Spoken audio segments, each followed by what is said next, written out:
Happy birthday to you, happy birthday to you. Happy birthday, Lionel Messi. জাদুকর, ফুটবলের কিংবদন্তি কিংবা the god of modern day football Lionel Messi, আপনাকে জন্মদিনের শুভেচ্ছা শুধুমাত্র ডি বক্স থেকে। ডি বক্সে যুক্ত হয়ে গেলাম আবারও। বলটা দেওয়া যায় আমাকে এবার, রাইট? বল বীর প্রান্তর আবারও দিয়ে দিচ্ছি আপনাকে। আমি আহমেদ বিন পারভেজ। এই যে আমরা বল পাস খেলছি, সেই পাস খেলার কারণটাই আপনাদেরকে বলবো একটু পরে।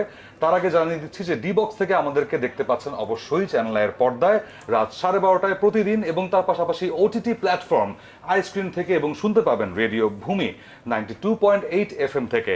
সো এই যে আমরা পাস খেললাম একটু আগে, সেই পাস খেলার বড় কারণ হচ্ছে যে ইংল্যান্ড ঘানার সাথে আলটিমেটলি গতকালকে এত পাসেস খেলেছে, যেখানে ইংল্যান্ডের পজিশনটা ছিল আই থিঙ্ক 500 থেকে 600-র উপরে, অপরদিকে ঘানা 150 থেকে 200-র মধ্যে। সো বুঝতেই পারছেন যে ইংল্যান্ড এত পাস দিয়েও অ্যাকুরেটলি জালে বল জড়াতে পারেনি, এবং নিজেদেরকে একটু খাদের কিনারা কি ঠেলে দিল কিনা সেই কথা জানতে চাবো এবার আহমেদ বিন পারভেজের কাছে। অবশ্যই, এবং এত বেশি পাস ইংল্যান্ড দিয়েছে যে প্রান্তর আসলে পজেশনকে পাস বলে ফেলছিল, but in any case possession ইংল্যান্ডের অনেক 70-80% ছিল, ঘানার অনেক কম ছিল। বাট ইংল্যান্ডকে নিয়ে আসলে যে বিষয়টা আমরা দেখেছিলাম ক্রোয়েশিয়ার ম্যাচটাতে, তার ছিটে ফোটাও আমরা এই ম্যাচটাতে দেখতে পারিনি। এবং মূল যে সমস্যাটা হয়েছিল আমার মনে হয় যে একটা লো ব্লক টিমের সাথে যারা খুব বেশি অ্যাটাক করতে চায় না, তাদেরকে কিভাবে ভাঙতে হবে সেই বিষয়টা হয়তো ইংল্যান্ডের এই তরুণ দলটাকে শিখতে হবে, জানতে হবে, এবং কালা জাদুর একটা ব্যাপার ছিল কিন্তু। ইয়েস, ঘানা অনেকে বলছিলেন যে ব্ল্যাক ম্যাজিকের একদম বলা যায় যে স্বর্গ সেই আফ্রিকান দেশগুলো। বাট জোকস অ্যাপার্ট, ইয়েস, ওই যে পজিশন পাস গোলমাল পাকিয়ে ফেলার একটাই কারণ যে ভাই আমিও কনফিউজড হয়ে গিয়েছিলাম খেলা রেখেছে, এত পাস কে কাকে পাস দিচ্ছে কখন, সেইটার তোরে গোল করতেই ভুলে গেছে ইংল্যান্ড। সো ইংল্যান্ডের গেম থেকে এবার ফেরত আসি। একজন যখন সংবাদ সম্মেলনে শুনেছিলেন, কোশ্চেন করা হয়েছিল লিওনেল মেসি, তিনি ঘুরে বলেছিলেন নেক্সট। সো আমিও বলতে চাই next Cristiano Ronaldo. Yes, Cristiano Ronaldo. তাকে নিয়েও কিছু বলেন। মেসির বার্থডে ঠিক আছে, বাট হি ডিজার্ভস দ্যাট। হ্যাঁ, মেসির বার্থডের দিনে ক্রিস্টিয়ানো রোনালদো তিনি গোল দেবেন, এটাও আবার স্বাভাবিক একটা ব্যাপার। লাইমলাইটটা নিজের কাছে কেড়ে নেওয়ার একটা প্রচেষ্টা। কঙ্গোর এগেনস্টে গোল পাননি, কিছু গোল মিস করেছেন, তার উপর একেবারে রাজ্যের চাপ ভর করেছিল। সবাই বলছিল যে তিনিই বোধহয় দলের বোঝা। তবে দ্বিতীয় ম্যাচটা উজবেকিস্তানের সঙ্গে ক্রিস্টিয়ানো রোনালদো জোড়া গোল দিয়েছেন, এবং তার গোল ট্যালিটাকে রেকগনাইজড ফুটবলে নিয়ে গেছেন 975-এ। আর মাত্র 25 গোল হলেই রোনালদোর 1000টা গোল হয়ে যাবে। আরও একটা রেকর্ড রয়েছে তার, সেটা নিশ্চয়ই আমরা সবাই জানিয়ে দিতে পারি। সেটা হচ্ছে টানা 6 বিশ্বকাপে বা ওভারঅল ওয়ার্ল্ড হিস্ট্রিতে 6টা বিশ্বকাপে গোল করা একমাত্র ফুটবলার, তার নাম হচ্ছে ক্রিস্টিয়ানো রোনালদো। এক্স্যাক্টলি, 2006 থেকে শুরু, তারপর 2026 মেসি 6 বিশ্বকাপটা খেললেও গোল করেননি। সো সেই হিসেবে ক্রিস্টিয়ানো রোনালদো সেই কাজটা করে ফেললেন ফাইনালি। বাট আই গেস পর্তুগালের এই খেলাতে একজন মানুষকে থ্যাঙ্কসও না, মানে থ্যাঙ্কসের চেয়ে বেশি কিছু দেওয়া যায়, তিনি হচ্ছেন অস্টিন ম্যাকফি। তার ব্যাপারে যদি কিছু বলতেন। অবভিয়াসলি অস্টিন ম্যাকফিকে যারা অ্যাস্টন ভিলায় দেখেছেন তারা জানেন যে তিনি ওই দলটার সেট পিস কোচ, এবং সেট পিস বলতে যেটা বোঝায় ডেড বল সিচুয়েশনে একটা কর্নার হোক, একটা থ্রো ইন হোক, একটা ফ্রি কিক হোক, ডিরেক্ট ইনডিরেক্ট যে ধরনের ফ্রি কিক হোক না কেন, সেগুলোর যে ট্রেনিং প্রস্তুতি সেটা এই সেট পিস টেকার নিয়ে থাকেন। এবং এই সেট পিস কোচ অস্টিন ম্যাকফির বৈশিষ্ট্য হচ্ছে তিনি ইন্টারন্যাশনাল ফুটবলে আবার পর্তুগালকে পার্ট টাইম সময় দিচ্ছেন, মানে মেইন চাকরির পাশাপাশি একটা সাইড চাকরি তিনি করছেন, এবং পর্তুগালের সঙ্গে এই টিমে এসে তিনি কিন্তু এত দারুণ একটা কাজ করলেন যে অনেকেই তার এই দূরদর্শিতার কারণে রোনালদোর প্রশংসা করছে। ফ্রিল্যান্সিং বলতে পারে, তাই না? ফ্রিল্যান্সিং ধরনের, এবং তিনি ফ্রিল্যান্সিং করছেন করে যেটা হলো একটা ফ্রি কিক পেয়েছিল পর্তুগাল, যেখানে রোনালদো এবং নুনো মেন্ডেস দুই পাশে দাঁড়িয়েছিলেন, এবং পৃথিবীর সবাইকে যদি জিজ্ঞাসা করা হতো বাজি ধরতে যে এই শটটা কে নেবে, সবাই বলবেন রোনালদো, কিন্তু তিনি নেননি। তিনি হুট করে দাঁড়িয়ে গেলেন, নুনো মেন্ডেস শটটা নিলেন, গোলটা দিয়ে ফেললেন, এবং কৃতিত্ব অনেকটুকু রোনালদোর উপরেও যায়, তিনি ছেড়ে দিয়েছেন। তবে অস্টিন ম্যাকফি নিশ্চয়ই ট্রেনিং এগুলো নিয়ে কাজও করেছেন। Yes, absolutely. এবং আরেকজনের কথা বলতেই হয় যে এই পর্তুগাল দলে ক্রিস্টিয়ানো ছাড়াও এই যে আরো আছে, রাফায়েল লিয়াও আছেন সেখানে, গনজালো রামোসকে নামানোই হচ্ছে না। সো এই যে এত প্লেয়ার, এবং পর্তুগাল ফাইনালি উজবেকিস্তানের সাথে যে 5-0 গোলের জয়ের পরে একটা স্টেটমেন্ট দিয়ে দিয়েছে। Moving forward to the next and last match of the day, সেটা ছিল হচ্ছে সেই কলম্বিয়া ভার্সেস ডিআর কঙ্গো। এবং কলম্বিয়ার একজনের কথা না বললে একদমই মনে হচ্ছে যে পাপ হয়ে যাবে। সো পাপটা না করি আর, তিনি হচ্ছেন ড্যানিয়েল মুনোজ, যিনি কিনা ইংলিশ প্রিমিয়ার লিগে ক্রিস্টাল প্যালেসের হয়ে খেলেন, এবং সেখানেও তার কিন্তু গোল সংখ্যা ইতোমধ্যে 8টা ছাড়িয়ে গেছে। অনেকে ভাবতে পারেন যে 8টা গোল তো কোনো ব্যাপার না, বাট যখন আপনি জানবেন যে he is a full back, এবং ফুল ব্যাক হয়ে তিনি এই বিশ্বকাপে এসছেন কলম্বিয়ার ভরসার প্রতীক হয়ে, এবং প্রথম দুটো ম্যাচেই 2টো গোল করে বসছেন, আনবিলিভেবল, ইজন্ট ইট? একেবারেই তাই, এবং মুনোজকে যারা খেয়াল করেছেন তারা হয়তো ভাববেন যে তার ম্যানেজার বা কোচকে তাকে জোর করে আসলে ফুল ব্যাক খেলাচ্ছেন কিনা। তিনি তো আসলে একজন উইঙ্গার হওয়ার কথা। Right. তার গতি আছে, তার ফিয়ার্সনেস আছে এবং তার শুটিং অ্যাবিলিটি খুবই ভালো। ক্রিস্টাল প্যালেসের হয়ে মূলত তিনি একটা উইং ব্যাক হিসেবে খেলতেন, কারণ crystal palace 3 at the back খেলে তারপর দুজন ফুল ব্যাককে সামনে উইঙ্গার হিসেবে খেলাতো।